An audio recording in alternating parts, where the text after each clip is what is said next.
Olá pessoal, boa tarde.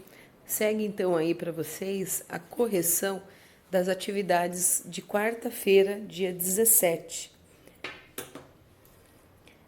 Iniciando então aí com a carta de leitor, tá? Do ler e escrever, que é a atividade 1C, na página 162.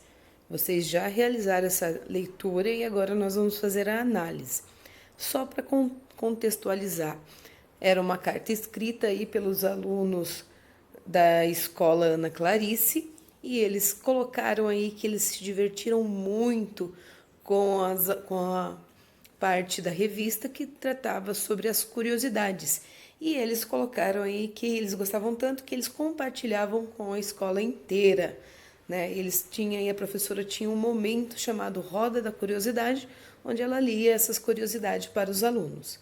Então, na primeira carta é a carta na íntegra, como os alunos escreveram, e na segunda carta é a maneira com que a revista publicou essa carta na revista deles, tá? Então vejam aí, só relembrando, a gente já analisou. Na primeira carta tem muito mais texto do que na segunda carta, tá? Aliás, na primeira versão tem muito mais palavras, né, muito mais textos do que na segunda publicada.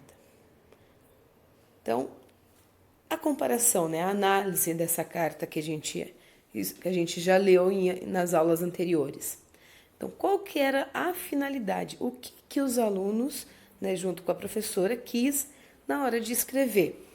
Então, eles falaram que gostaram muito da carta e pediram lá para que a revista escrevesse um artigo falando sobre como era fabricado a borracha.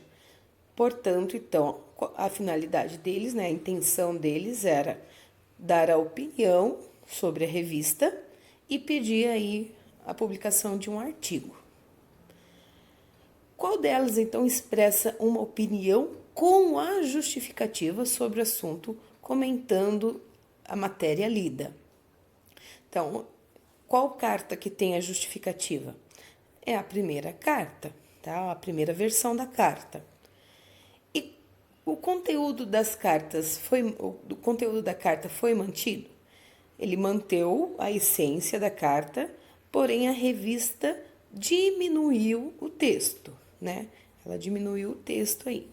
Não mudou o conteúdo, mas ela diminuiu o texto. O que mudou na segunda versão, editada pela revista, né? O que mudou?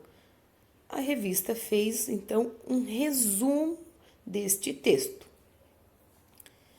Por que vocês acham que a carta escrita pela leitora foi modificada pelo editor? Por que será que ele resumiu o texto?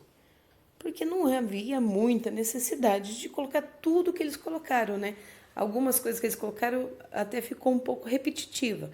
Então, o editor preferiu resumir, tirar algumas informações que não eram tão relevantes assim. Tirou a ideia principal só do que eles escreveram. Bom, de língua portuguesa, então, era só isso, do dia 17.